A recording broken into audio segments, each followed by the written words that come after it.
No more critical. We do all those drills. We do them 100 times a week maybe.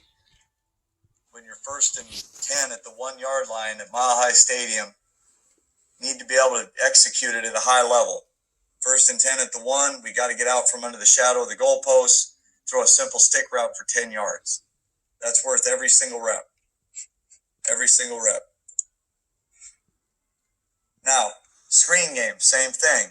If we want to execute it in a game, we got to rep it. Got to rep it. Wrist. And that's something, there's a question in there about quarterbacks throwing the ball that aren't 100 miles an hour. I like executing with wrist right here. You hear me talk about that. When you can control the football, like all wrist throws, you got to be able to control the football.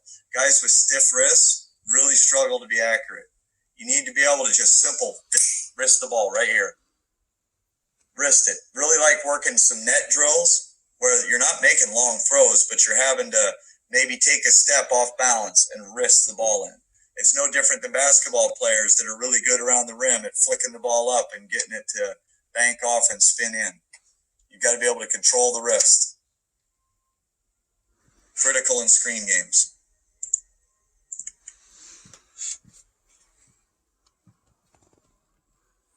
One, two, three, four, five. Drift and wrist. This is another component of it. When you have guys that can throw with great wrists, like Patrick Mahomes, Aaron Rodgers, two of probably the most elite in the NFL at having great wrist, the ball explodes off their hands. Derek's is exceptional as well, but that's a skill that can be trained. A lot of different ways to train that. The one I showed you is just one. Being able to wrist. Develop guys' wrists, whether it's just flicking the ball back and forth, or trying to be able to rotate it around. You put a pop-up dummy in front of them and they've got to reach and change the arm slot and wrist. No different. Same thing on the naked game.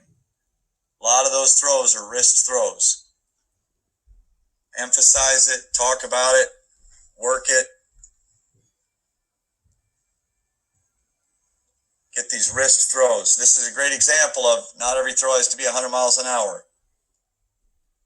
And I think that when you emphasize to them, throw a catchable ball. We want to be accurate. We want to be on time.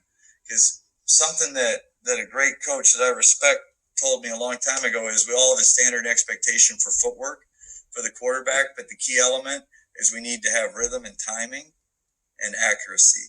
So right here, you show him and you say, look, this is a ball that we need to be catchable. When you throw the ball 100 miles an hour, is that catchable, yes or no? And he may say yes. The receiver's probably going to say no. And then how do we put work that you get more wrist on some of these throws as opposed to driving and trying to really drive through your arm slot? Make it a more catchable ball and get feedback. Feedback from the